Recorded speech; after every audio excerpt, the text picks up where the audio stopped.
I'm here with Jane Hearn, and she's the editor of a new book of Jim Lucas's photography. The title is A Past That Won't Rest.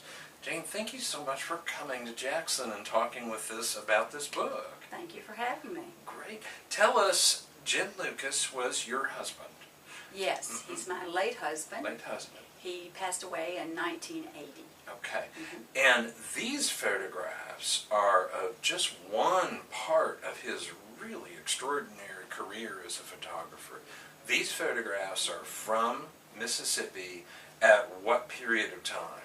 This was from 1964 to 1968. Okay.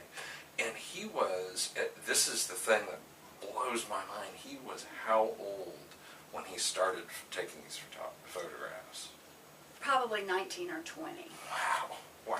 He was a Millsap student, right? Right. These photographs I found within a collection of all kinds of Millsap's college life, also with just events that happened in Jackson, like inauguration, parades. And I've got to ask, you found them among photos of Millsap's life. Did you not just, did your eyes not just pop out of your head? Well, I always knew there were some civil rights negatives in this whole negative collection. I didn't know how many, and I didn't know how great they were. Right. Until I got into it and started archiving them. Wow. And now, did you started in on this after he died? He died in a car wreck, right, in 1980? Right. He had progressed to film work. Yeah. Because he was drafted while at Millsap's. And so then he was sent to Signal Corps, U.S. Army Signal Corps, and then he was in Vietnam. So I met Jim when he came back to Jackson, and I moved back to Jackson a few years after college. Okay. And so at that point in time, he was shooting film. Okay. So his negative file has just been stored for all these many years. And it wasn't until I started looking into it, I was moving out of state and thought, well, I need to do something with this negative file. And I started looking at it, and the more I looked at it, the more I realized, well, there's more here. And I really, really decided that I needed to share this with as big an audience as I could, because these are all events that happened in Mississippi during that time, and they are rather iconic events. Very much. So let's talk about some of those. How did he get swept up into some of the most heated, the most violent and troubling events in Mississippi? He was already photographing for the papers here in Jackson, right? Yeah. Well, he started. And he had done that in high school. Well, actually, he started photographing for the Jackson Daily News when he was 14. 14. And wow. he couldn't drive, so his mother would have to take him to his assignment. But back then, the Jackson Daily News ran things like prayer breakfast and bridge clubs and all kinds of events. Coach catches 6-pound bass, right? Yes, Yeah, all that kind of stuff. So, and then through high school, he continued doing that, and then he was also shooting for the Jackson Daily News when he was in college. But then he was also shooting for himself. Now, he started really with, well, he did some Freedom Riders when they were released from jail. Okay. And I don't have that in the book because there weren't very many of those, but that was in 1961. Okay. Then in 1964, all of the news people, reporters, journalists, all kinds of, there was a CBS film crew. Yes. And he caught sight of that. And he was able to get hired as a runner for the CBS News crew. And they immediately he went with them to Philadelphia and Meridian, because that's they were in the process, everyone was looking for the 3 civil rights workers who had disappeared. Schwerner, Goodman, and Cheney. And so that kind of was the start of a, incredible career. Really, that was. And then from there, he was able to get some assignments. He freelanced, Associated Press, Lifetime. He got some of his photographs. And this was while he was in Millsaps, right? And how did he do some of those nitty-gritty photographer things, like deal with, I'm going to deal with Life magazine. I hope they pay me.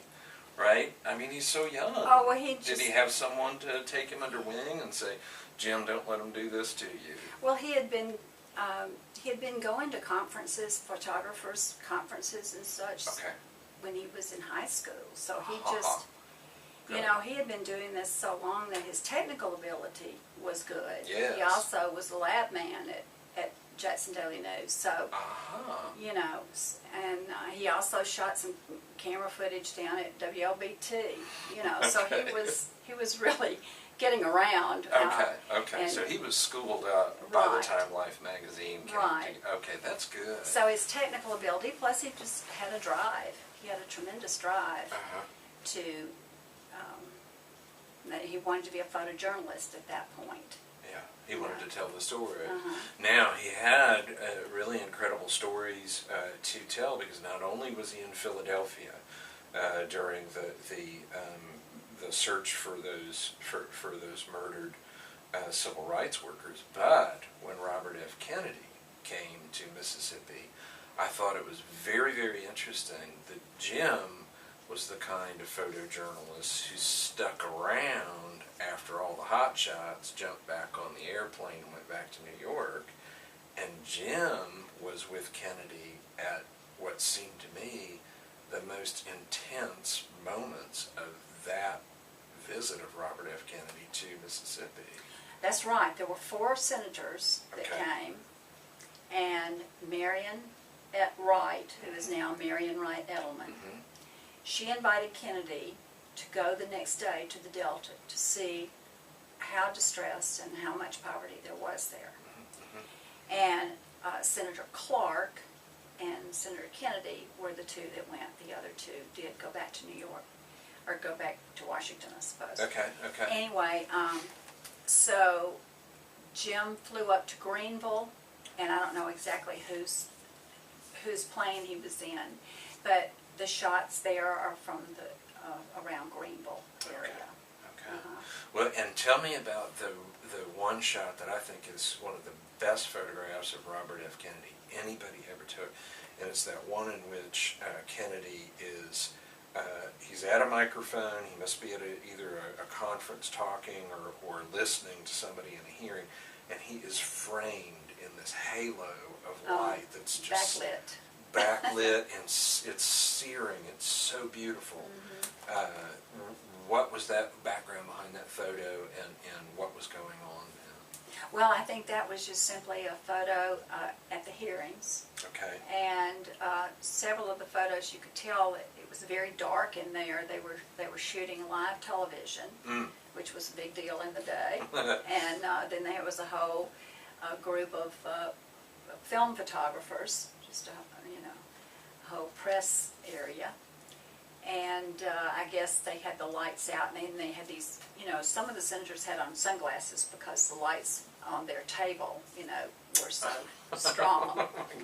Okay, Jane, here's the photograph that we were talking about of Robert Kennedy, the halo around him and everything, and his face and hair are so beautifully clear, and then there's that light, almost like inspiration behind him. Again, they were at a hearing. What was he listening to? Was he listening to Marion Wright talk about poverty, or was he listening to someone deny that there was any? Well, which that would certainly be sentence, happened. wouldn't it? Yeah, it would. Well, actually, he could have been listening to Marion Wright, or he could have been listening to Unita Blackwell, or also Fannie Lou Hamer, and or Amzie Moore. All of them testified at this hearing about the poverty. This hearing, they were trying to determine who was going to control the money for the poverty program. Yeah. And it had been controlled by the citizens in those areas, and the government aid, the governor and Stennis wanted that to be moved, and they wanted that to be controlled by government. So this was a power struggle. Yeah. Let's go through some of these other beautiful photographs. That's a really wonderful one with the Air Force ROTC and then peace if possible. Justice at any rate. Justice at any rate. Well, that is actually the portalets. Those are homemade portalets on the back of this truck. This is the Meredith March in 1966.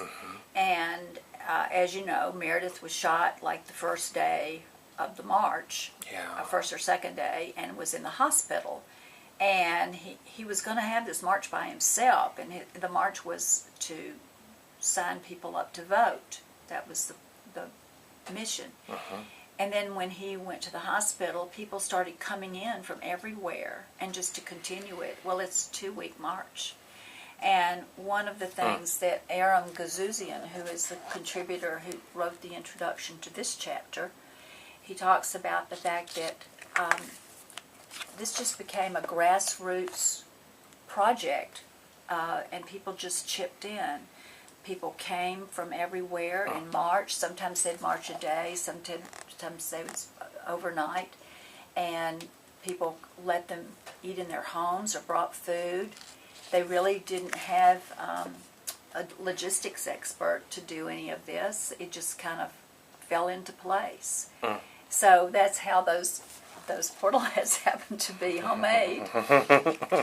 And these are some... talk about homemade. Yeah. Look at all the sandwiches. Right.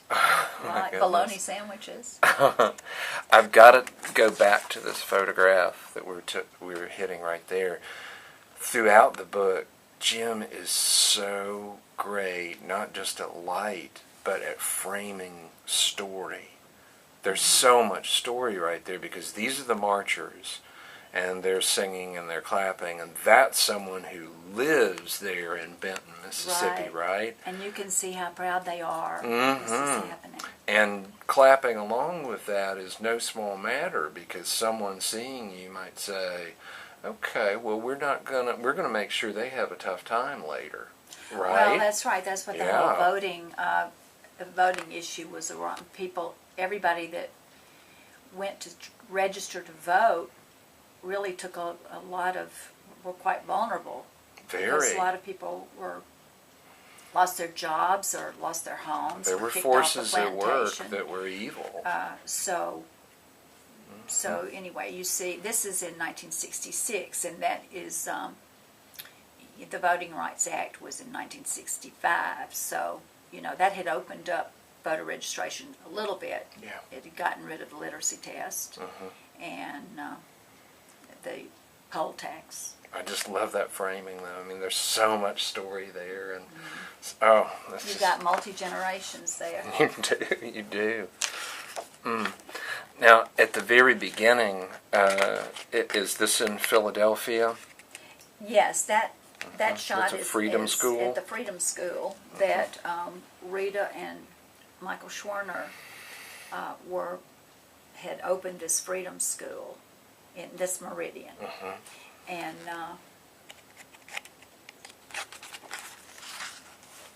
now this is when the civil rights workers were missing, and John Lewis, who you see there, and James Farmer, and Dick Gregory came to try to investigate and find out what had happened to them.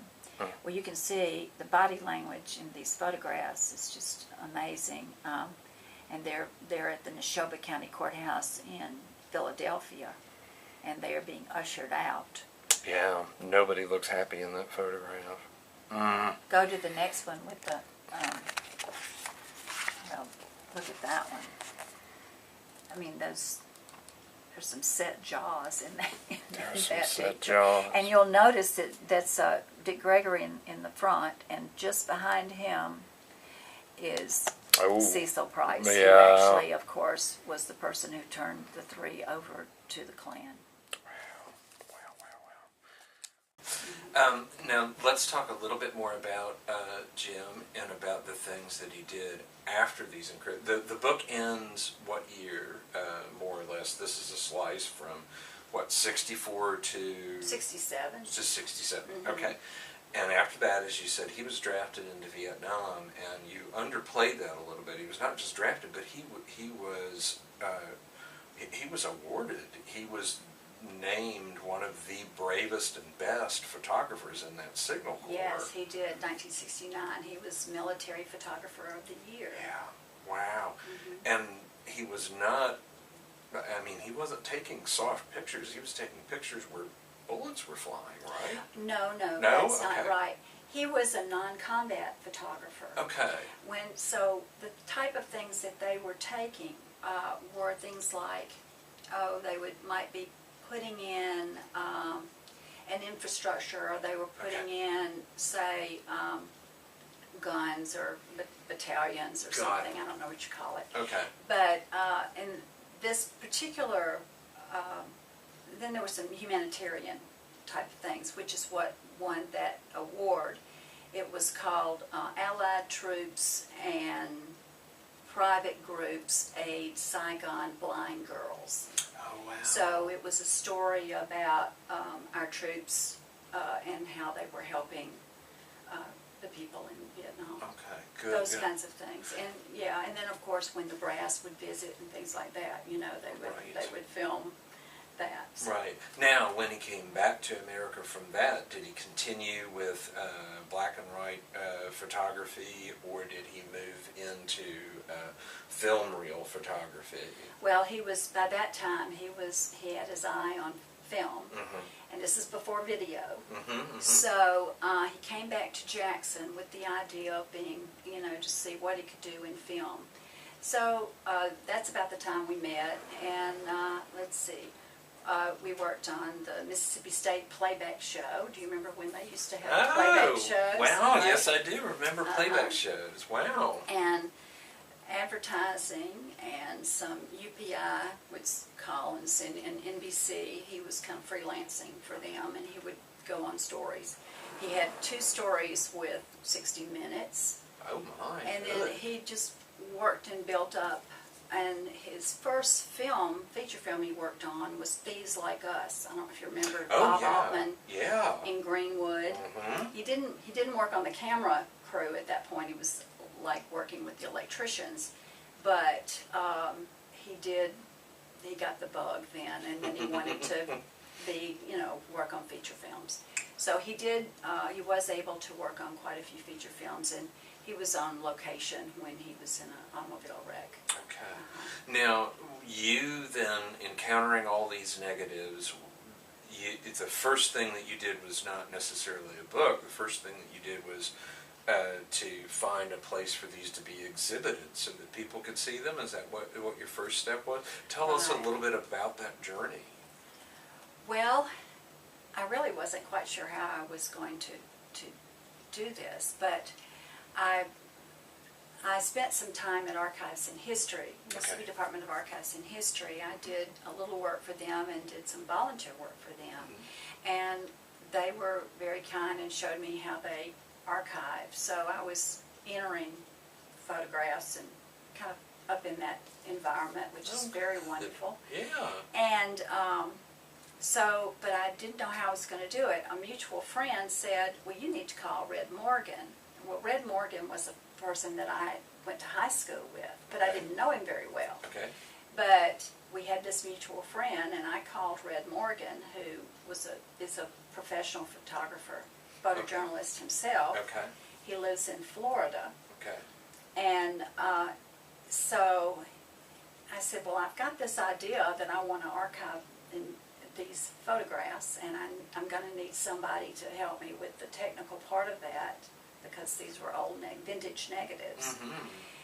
So I think I had already, by that time, I had done some scanning, and I had done the Library of Congress thing, because Okay. you have to go through getting everything copyrighted. Okay, So I'd already, yeah. Anyway, I sent him some of the samples of Jim's work, and he said, I'll do this. He said, I'll help you with this. These are lovely. great. Huh. So, and we were on, and we have been working together now for 5 years, and it's just been great because he's helped me. I've edited, and with his help, and then we would go through much of this together. And then we got 35 pieces together for a 2014 50th anniversary of Freedom Summer. Oh, They were okay. having that Okay. at Tougaloo College. Yep. Yes. And so I was able to put this first set of photographs up at Tougaloo College. Mm-hmm. From there, the the Humanities Council was very kind, and they said, you need some text panels with this. Ah. So they put some text panels with it. Uh-huh. They had Robbie Luckett write the text panels. Wonderful. Yeah. Yeah. And then we worked to travel this show of 35 pieces throughout Mississippi for a year and a half. And the Humanities Council underwrote part of that and provided a speakers bureau for it, so it really became a nice project. From that point, Red and I decided that we needed a website. Okay, So sure. then that took a year to do the website. Okay, uh-huh. Then from the website, we expanded the collection, we expanded the exhibit Mm-hmm. to 65 pieces. Mm-hmm. And it showed last summer at the National Civil Rights Museum in Memphis. Oh, good. Great. And it has gone to the Brown versus Board of Education historic site in Topeka, Kansas. Okay. And we're scheduling more Oh, of fabulous. venues. And then from there, the book, in the meantime, the book's evolved. Mm-hmm. And that's a whole nother project, because that's taken 2 years to get to this. Yeah. Yeah. Now, how did you feel when you first saw the book, when it first Oh. came full cover? I mean, I cried. oh, wonderful. And what did you think? What And did Red you, cried. He said Oh, he did cried. he really? Oh, how lovely. Now, and what do you think Jim would have thought of this? Oh, I think he would have been thrilled. No kidding. Oh, Yes. how lovely. Good. Because this is because he has his name needs to be among all those wonderful photographers during that era. Yeah.